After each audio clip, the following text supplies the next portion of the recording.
আজকে এই জারণ সংখ্যার ভিত্তিতে জারণ বিজারণ এই সম্পর্কে অল্প একটু বলছি। এই চ্যাপ্টারটা তোমাদের পরের সেমিস্টারে আছে যদিও, কিন্তু এই জারণ সংখ্যার ভিত্তিতে তোমরা তোমাদের যে পি ব্লক এলিমেন্ট বা এস ব্লক এলিমেন্টের যে বিক্রিয়াগুলো আছে তার কিছু প্রেডিকশান করতে পারবে। আচ্ছা, প্রথম কথা হচ্ছে জারণ সংখ্যা কাকে বলে না, কোনো মৌল যৌগের মধ্যে থাকা অবস্থায়, ধরো H2O, কোনো মৌল যখন যৌগের মধ্যে রয়েছে তখন সে যতগুলো ইলেকট্রন নিয়েছে বা বের করে দিয়েছে সেই অবস্থাটা বোঝানো হয় যে সংখ্যাটা দিয়ে, সেটাকে আমরা জারণ সংখ্যা বলি। এখানে যেমন তোমরা জানো H কীভাবে থাকে, H প্লাস হিসেবে থাকে, সেই অতএব Hএর জারণ সংখ্যা হচ্ছে +1, আর ও থাকে কি দেখো, দুটো H +1 করে 2, তাকে ব্যালেন্স করছে একটা অক্সিজেনের চার্জ, অর্থাৎ অক্সিজেন থাকছে হচ্ছে -2 অবস্থায়। এই -2 হচ্ছে অক্সিজেনের জারণ সংখ্যা। তোমরা দুটো জিনিস মনে রাখবে, একটা হচ্ছে যে কোনো একটা যৌগ, ধরো Na2SO4 বললাম, এই যে এনের জারণ সংখ্যা, এনের জারণ সংখ্যা হচ্ছে +1, এখানে এসের জারণ সংখ্যা হচ্ছে +6, আর অক্সিজেনের জারণ সংখ্যা হচ্ছে -2 × 4। টোটাল যোগফলটা সবসময় 0 হবে। একটা যৌগে যতগুলো মৌল আছে তাদের সবার জারণ সংখ্যার যোগফল অবশ্যই সংখ্যা সূত্র নিয়ে হচ্ছে 0 হবে যোগফলটা। আর কোনো মৌল যদি স্বাধীনভাবে থাকে, অর্থাৎ মৌল হিসেবে থাকে, তখন তার জারণ সংখ্যা হচ্ছে 0 হবে, এটা জানবে। আর কি না, জারণ সংখ্যার বৃদ্ধি মানে হচ্ছে সেই বিক্রিয়াটা জারণ বিক্রিয়া হবে, জারণ সংখ্যার হ্রাস মানে হচ্ছে সেইটা বিজারণ বিক্রিয়া হবে। আচ্ছা, এইখানে এই পেজটা আমি তোমাদের গ্রুপে পাঠিয়েছি এইখানটায়, তাও এখানে দেখে নাও কতগুলো মৌলের জারণ সংখ্যা বলা আছে। H -1 0 +1 এরকম করে দেখা আছে, দেখছো যেখানে যা নোট দেয়া আছে অলরেডি। দেখো এই +2 এক্সেপশন কেন বলেছি, কারণ একমাত্র যৌগ হচ্ছে OF2 যেখানে ও এর জারণ সংখ্যা হচ্ছে +2, আর কোনো জায়গায় ও এর জারণ সংখ্যা +2 নেই, সেই জন্য ওটা এক্সেপশন বলেছি। আচ্ছা, আর ফ্লোরিনের -1, দেখো ফ্লোরিনের কোনো প্লাস জারণ সংখ্যা নেই, এটা তোমাদের পড়ানো হয়েছে যে এটা হচ্ছে সবথেকে বেশি তড়িৎ-ঋণাত্মক মৌল। আচ্ছা, ক্লোরিন ব্রোমিন আয়োডিনের দেখো -1 থেকে +7 পর্যন্ত জারণ সংখ্যা। এই যে বিভিন্ন জারণ সংখ্যাগুলো যে রয়েছে তার মধ্যে দেখো সোডিয়াম, পটাশিয়াম, এইসব ধাতুগুলোর 0 আর প্লাসে হচ্ছে, ঠিক আছে। মাইনাসের জারণ সংখ্যা কিন্তু ধাতুগুলোর ক্ষেত্রে থাকছে না।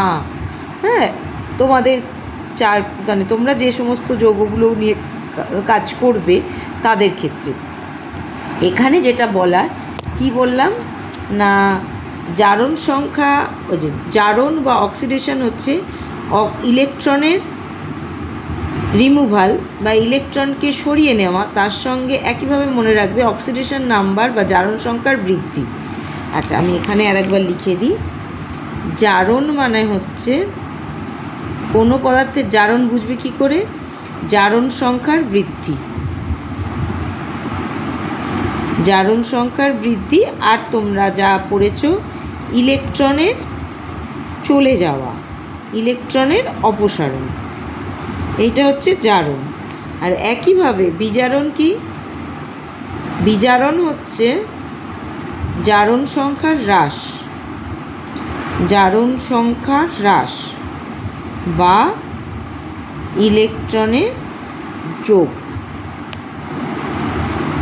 এইটা হচ্ছে জারণ আর বিজারণ। এখন প্রশ্ন হচ্ছে এইটা আমি কেন এতগুলো জারণ সংখ্যা তোমাদের পড়তে বলছি। আচ্ছা, তোমাদের ধরো যে কোনো একটা যৌগ, যেমন ধরো আমি বলছি নাইট্রিক অ্যাসিড। আচ্ছা, যৌগ, এই যে কোনো রকম যৌগ একমাত্র সোডিয়াম পটাশিয়ামের সঙ্গে যদি না হয়, তাহলে হাইড্রোজেনের কমন জারণ সংখ্যা হচ্ছে +1, অক্সিজেনের হচ্ছে -2। তাহলে এখানে নাইট্রোজেনের জারণ সংখ্যা কত না, অক্সিজেনের হাইড্রোজেনের জন্য হচ্ছে +1, নাইট্রোজেনের x ধরো, আর এটার হচ্ছে অক্সিজেনের জন্য হচ্ছে -2 × 3, টোটালটা কত হবে বললাম 0। এইবার দেখো তাহলে x -6 নয় সরি -5 = 0, অতএব x = 5 বা +5। এবার একটা জিনিস দেখো, জারণ সংখ্যার লিস্টটা এইখানটায় দেখো। আচ্ছা, নাইট্রোজেনের জারণ সংখ্যা দেখো +5 হচ্ছে হাইয়েস্ট। যদি কোনো মৌল তার যে জারণ সংখ্যা স্টেজগুলো রয়েছে তার মধ্যে হাইয়েস্ট স্টেজে থাকে, তাহলে সে কি আর জারণ সংখ্যা বাড়াতে পারবে? পারবে না। তাকে তাহলে কি করতে হবে? নিচের দিকে যেতে হবে, অর্থাৎ সে নিজে বিজারিত হচ্ছে, তার মানে সে অন্যকে জারিত করবে। ঠিক একইভাবে যদি কোনো মৌল, তাহলে এটা কি হবে? নাইট্রিক অ্যাসিড হচ্ছে একটা জারক পদার্থ।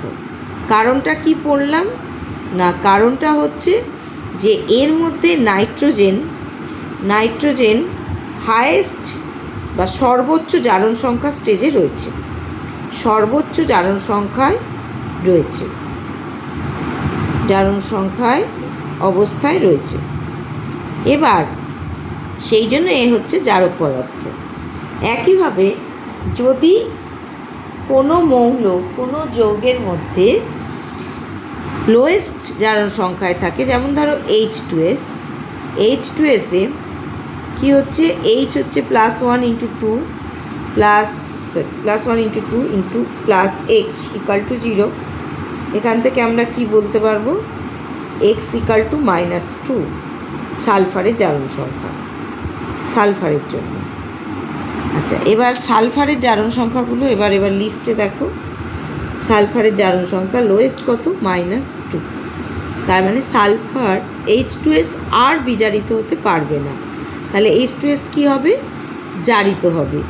H2S নিজে জারিত হচ্ছে মানে অন্যকে কি করবে? বিজারিত করবে, অর্থাৎ এটা হচ্ছে একটা বিজারক পদার্থ। তাহলে H2S কি পদার্থ? H2S বিজারক পদার্থ। কেন না, এখানে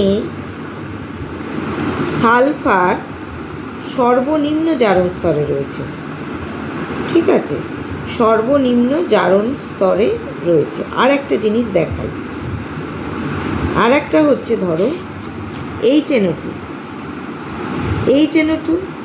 এখানে হিসেব করো নাইট্রোজেনের জন্য 1 প্লাস নাইট্রোজেনের x প্লাস -2 × 2 = হচ্ছে 0, বা x - 3 =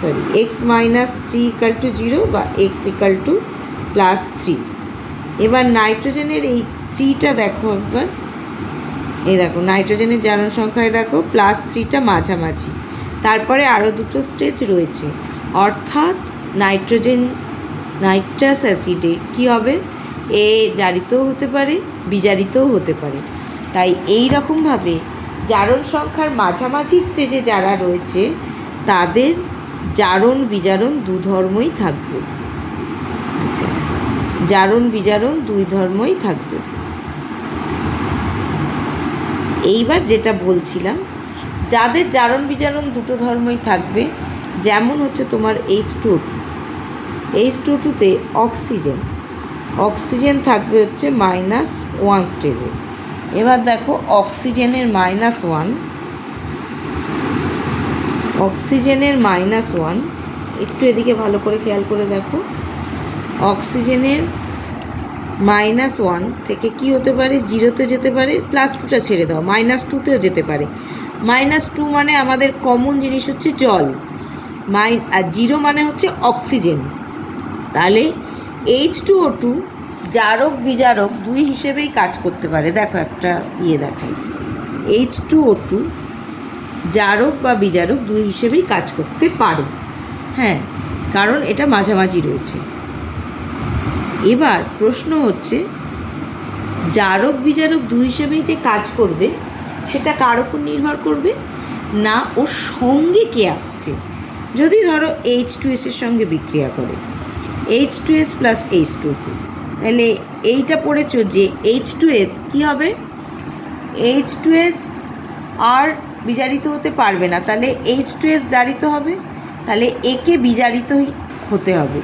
তার মানে এ তখন বিজারক, এ তার মানে কী হিসেবে কাজ করছে? এ জারক হিসেবে কাজ করছে, যার ফলে নিজে বিজারিত হচ্ছে, এ হচ্ছে নিজে জারিত হচ্ছে।